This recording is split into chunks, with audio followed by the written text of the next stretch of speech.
ကဘာပေါ်မှာထူးဆန်းပြီးစိတ်ဝင်စားစရာကောင်းတဲ့မျိုးငယ်လေးတွေနဲ့ပတ်သက်လို့စိတ်ကူးရင်ဇလံတွေရုပ်ရှင်ဇာတ်ကားတွေလည်းအများအပြားရှိနေကြပါတယ်။ဒါပေမဲ့တင်တို့လည်းတကယ်အဖြစ်မှန်တွေဟာစိတ်ကူးရင်ဇလံတွေထပ်ပုံမစမ်းကျယ်နေတတ်တဲ့ဆိုတဲ့စကားကိုလည်းကြားဘူးမှာပါ။ဒီအတိုင်းမှာပဲတကယ်လက်တွေ့ဘဝမှာလည်းထူးဆန်းတဲ့မျိုးတွေတည်ရှိနေပြီးသူတို့တွေကတချို့ဟာအရန်ကိုလှုပ်ဝက်ကြသလိုလူတွေနဲ့ဝေးလံခေါင်ပြတဲ့နေရာတွေမှာပုံရှိုးကွက်ရှိုးနေထိုင်နေကြပါတယ်။မင်္ဂလာပါကျွန်တော်တို့ရဲ့ channel လေးကနေပြန်လည်ကြိုဆိုလိုက်ပါတယ်ဒီကနေ့မှာတော့အမှန်တကယ်တည်ရှိနေကြောင်းလူအများမသိကြတဲ့ကမ္ဘာပေါ်ကအသေးငယ်ဆုံးထူးထူးဆန်းဆန်းမျိုးပြတွေအကြောင်းကိုကျွန်တော်စူးစီးတင်ဆက်ပေးသွားမှာပါကဲဒီတော့ကျွန်တော်တို့ရဲ့အစီအစဉ်လေးကိုစိတ်ဝင်စားတယ်ဆိုရင်တော့ဗီဒီယိုလေးကိုအဆုံးထိလိုက်ပါကြည့်ရှုကြည့်လိုက်ပါအစင်းသင်းဖြစ်ပြီးဆိုရင်တော့စားလိုက်ရအောင်ပ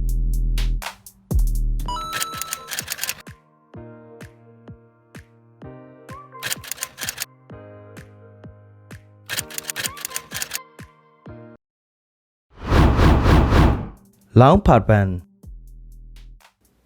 ာပန်လို့နာမည်ရတဲ့ဒီမျိုးကတော့လာအိုနိုင်ငံမြောက်ပိုင်းကမီခွမ်နဲ့နမ်ခမ်းမြေကြားမှာတည်ရှိရာဖြစ်ပြီးဖျားကျောင်းကန်တွေနဲ့ပြည့်နှက်နေသလိုပြင်သစ်ကိုလိုနီကာလာတုန်းကပြည်သူကလက်ရအစာအုပ်တွေကိုလည်းတွဲဖက်မြင်တွေ့ရအောင်မှာဖြစ်ပါတယ်ဒီမျိုးရဲ့ပတ်လည်မှာတော့ရင်သက်ရှူမောပေါ်ရသဘာဝအလှပတွေနဲ့ဝင်းရထားသလိုတောင်တန်းတွေရေတံခွန်တွေကိုလည်းမြင်တွေ့ရအောင်မှာဖြစ်ပါတယ်လာအိုနိုင်ငံဟာဆွဲမတ်ဖွယ်ရယဉ်ကျေးမှုအမွေနှစ်တွေနဲ့ပြည့်နှက်နေတဲ့လှပတဲ့နိုင်ငံတစ်နိုင်ငံပါဒါပေမဲ့လည်းနိုင်ငံရဲ့စီးပွားရေးနဲ့နိုင်ငံရေးအခြေအနေတွေမှာတော့ခက်ခဲကြုံတွေရှိခဲ့ပြီးနိုင်ငံကိုကွန်မြူနစ်ပါတီက1985ခုနှစ်ကတည်းကထိန်းချုပ်ထားခဲ့တာဖြစ်ပါတယ်။မကြာသေးခင်နှစ်တွေအတွင်းမှာတော့စီးပွားရေးဆိုင်ရာဖြေလျောမှုတချို့ပြုလုပ်လာကြပြီးနေထိုင်သူတွေကတော့တင်းကျပ်တဲ့စီးမြင့်တွေအောက်မှာထိန်းချုပ်ခံရဆဲဖြစ်ပါတယ်။လွတ်လပ်စွာပြောဆိုပိုင်ခွင့်တွေကိုကန့်သတ်ခံထားရသလိုနိုင်ငံရေးဆိုင်ရာအတိုက်ခိုက်တွေနဲ့လည်းစန့်ကျင်မှုတွေကိုဖိနှိပ်ထားကြပါတယ်။ဒီတော့ဒီနေရာဟာတောင်တန်းတွေတောအုပ်တွေနဲ့အပန်းဖြေလဲပတ်ဖို့အတော်လေးလှပတဲ့နေရာလို့ဆိုနိုင်ပေမဲ့ဒေသခံနေထိုင်သူတွေကတော့ဖိနှိပ်ခံထားပြီးဆင်းရဲနွမ်းပါကြတာဖြစ်ပါတယ်။မနက်တိုင်းမှာတော့ရာနဲ့ချီတဲ့ဖုန်းကြီးတွေတွာလာနေတာကိုမြင်တွေ့ရနိုင်ပြီးဒေသခံပြည်သူတွေကလည်းစွန့်ကြဲလှူဒန်းကြသလိုလာရောက်လဲပတ်ကြတဲ့ကဘာလက်ခီးသည်တွေကလည်းအခါရောလျော်စွာလှူဒန်းသွားတာမျိုးတွေလည်းမြင်တွေ့ရတတ်ပါတယ်။ဒီနေရာဟာ UNESCO ကမ္ဘာအမွေအနှစ်နေရာအဖြစ်သတ်မှတ်ခံထားပြီးလာရောက်လဲပတ်သူတွေဟာရိုးရာယဉ်ကျေးမှုတွေနဲ့ကိုလိုနီခေတ်ပြည်သူကလက်ရာတွေကိုပေါင်းဆက်မြင်တွေ့ရမှာလည်းဖြစ်ပါတယ်။ Cotswold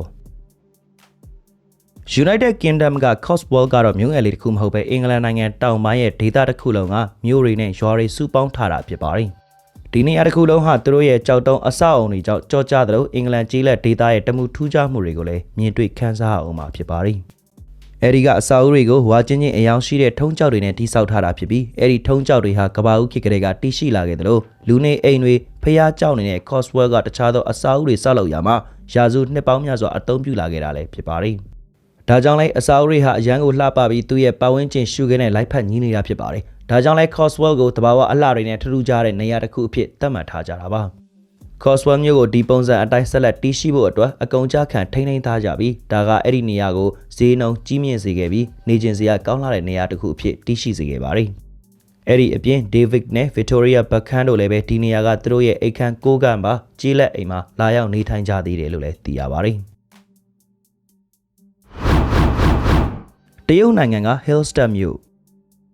့ဩစတြေးလျနိုင်ငံမှာအရန်ကိုလှပတဲ့ရှုခင်းတွေနဲ့ Hosting ဆိုတဲ့မြို့တစ်မြို့လေးရှိပေမဲ့အခုပြောပြပေးသွားမယ့်မြို့ကတော့တရုတ်နိုင်ငံက Hillstead မြို့ပဲဖြစ်ပါတယ်။ဒီမြို့ဟာရှေးဟောင်းဥရောပရွာတွေကိုအတိအကျပုံစံတူဖန်တီးထားခဲ့တာဖြစ်ပြီးတရုတ်နိုင်ငံရဲ့ဂွမ်တောင်စီရင်စုမှာအပြည့်အဝပြန်လည်တည်ဆောက်ထားခဲ့ပါတယ်။အသေးအနေနဲ့ကြားရတော့တစ်မျိုးဖြစ်နိုင်ပေမဲ့ဒီလိုမျိုးအမှန်တကယ်တည်ရှိတာဖြစ်ပြီးဩစတြေးလျနိုင်ငံကမြို့တစ်မြို့ကိုတခြားသောကမ္ဘာတနေရာမှာပုံစံအတိအကျဖြစ်အောင်သူတို့ဘာသာပြန်လည်တည်ဆောက်ထားဖို့ဆိုတာတကယ်ကိုမလွယ်ကူတဲ့ကိစ္စတစ်ခုပါ။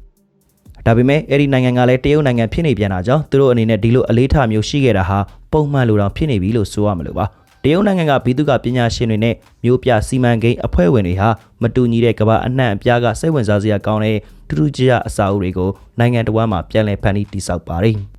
အဲ့ဒီဖန်တီးမှုတွေထဲမှာကမ္ဘာကျော် Sphinx ရုပ်ထု Eiffel Tower နဲ့ Venetian တူးမြောက်တို့တော့လွတ်မြောက်ခွင့်မရပါဘူးဩစတြေးလျနိုင်ငံရဲ့ UNESCO ကမ္ဘာသမိုင်းဝင်အမွေးနှစ်နေရာအဖြစ်သတ်မှတ်ခံထားရတဲ့ Hillstead မြို့ဟာလေသူ့ရဲ့မူလနေရာမှာတည်ရှိလာတာနှစ်ပေါင်းရာပေါင်းများစွာကြာမြင့်နေပါပြီ။ဥရောပရဲ့တခြားသောနေရာတွေလိုပဲဒီနေရာဟာလည်းနတ်သမီးပုံမြင်တဲ့ကနေရာတစ်ခုလိုတောင်ထင်မှတ်ရစေနိုင်ပါတယ်။ဒါပေမဲ့တရုတ်နိုင်ငံကပုံစံတူမျိုးကတော့2012ခုနှစ်ဝန်းကျင်မှာစတင်တည်ထောင်ခဲ့တာပါ။သူမှာတော့ရှေးလျားလာတဲ့သမိုင်းကြောင်းတွေမရှိခဲ့ပေမဲ့လာရောက်လဲပတ်သူတွေကတရုတ်နိုင်ငံအလယ်မှာနေရင်ဩစတြေးလျမြို့ထဲရောက်သွားတယ်လို့ခန်းစားရမှာပါ။ဒီမြို့မှာလူတွေနေထိုင်ကြသလိုမြို့ရဲ့ရည်ရွယ်ချက်ထဲကတစ်ခုကတော့ မူလာဩစတြေးလျမြို့ကိုအကြောင်းမျိုးကြောင့်တွားရောက်မလဲပဲဖြစ်ပဲဒီမြို့ကိုရောက်လာခြင်းနဲ့လူချမ်းသာတွေအတွက်အမတ်တရပစ္စည်းတွေရောင်းချဖို့ပဲဖြစ်ပါတယ်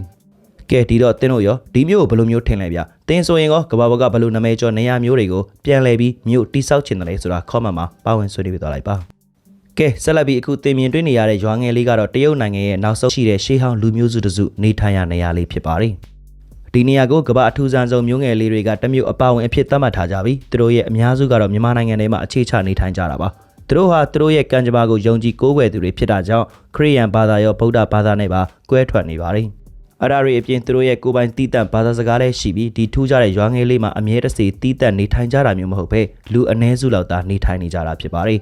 သူတို့ဟာလူတော်များများမသိနိုင်တဲ့ဝေးလံခေါင်ဖျားတဲ့နေရာတွေမှာနေထိုင်တာကြောင့်သူတို့တီရှိမှန်လူတွေမသိကြသလိုကြည်ရတာကတော့သူတို့ကိုယ်တိုင်လည်းအခုလိုမျိုးပုံရှိုးကွယ်ရှိုးနေရတာသဘောကျပုံရပါတယ်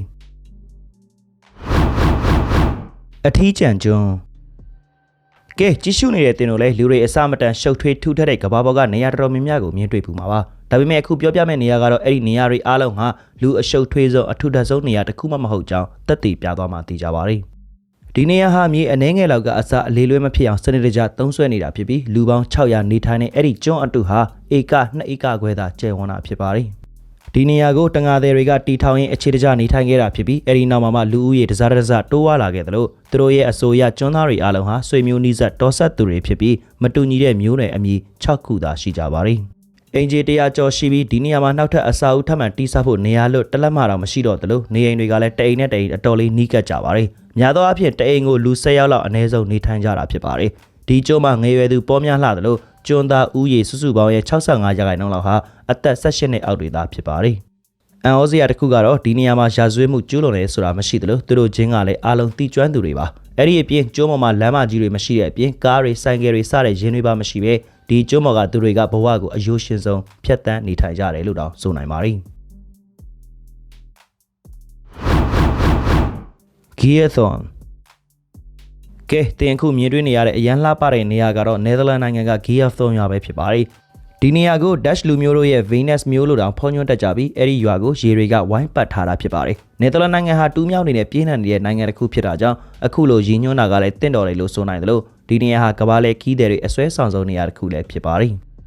ဒီရွာရဲ့အလှပမြင်ကွင်းတွေကိုမြင်တွေ့ခန်းစားနိုင်တယ်လို့အဲ့ဒီနေရာတစ်ခုလုံးကိုလှေနဲ့သာအပြည့်အဝသွားလာနိုင်ပါတယ်တရားပေါင်း186ဆင်းလည်းရှိရဲ့အပြင်သူတို့အားလုံးကလည်းတပ်ပုံရိုက်ကူးလို့ကောင်းမွန်တဲ့နေရာတွေကြီးဖြစ်ပါတယ်နောက်ပြီးဒီရွာရဲ့ပတ်လည်မှာလည်းတူးမြောင်းနေတဲ့ရေကန်တွေကဝန်းရံထားပါတယ်1958ခုနှစ်တုန်းကလည်းရုပ်ရှင်ဒါရိုက်တာ Bud Hornon က Fanfare ဆိုတဲ့ဟာသားရုပ်ရှင်တကားကိုဒီနေရာမှာလာရောက်ရိုက်ကူးခဲ့ပါတယ်ဒါကြောင့်ပဲရုပ်ရှင်ချစ်ပရိသတ်တွေကဒီရွာရဲ့အလှပတွေကိုမြင်တွေ့ခန်းစားလာနိုင်ဖို့အဲ့ဒီနေရာကိုအများပြားလာရောက်လဲပတ်ကြရကနေဒီနေရာကအတော်လေးထင်ရှားသွားခဲ့ရပါတယ်ကဲဒီတော့လူကြီးမင်းတို့ရောဒီလိုမျိုးလှပတဲ့နေရာကိုခီးမထွက်ချင်ဘူးလားဗျာလူကြီးမင်းတို့ရဲ့အမြင်လေးတွေကိုလည်း comment မှာပါဝင်ဆွေးနွေးပြသွားလိုက်ပါဟုတ်ကဲ့ပါကျွန်တော်ခုတင်ဆက်ပေးခဲ့တာတွေကတော့ကဘာပေါ်ကအထူးခြားဆုံးသောမျိုးငယ်လေးတွေကတချို့ကိုစူးစီးတင်ဆက်ပေးခဲ့တာပါအခုတင်ဆက်ပေးတဲ့မျိုးတွေထဲမှာဘယ်တစ်မျိုးကိုပရိသတ်တို့တွားရောက်လဲပတ်ချင်လဲဗျာ comment မှာပါဝင်ဆွေးနွေးပြသွားလိုက်ပါအစီအစဉ်လေးကိုအဆုံးထိလိုက်ပါကြည့်ရှုအားပေးကြတဲ့လည်းအားလုံးကိုကျေးဇူးတင်ပါတယ်ခင်ဗျာ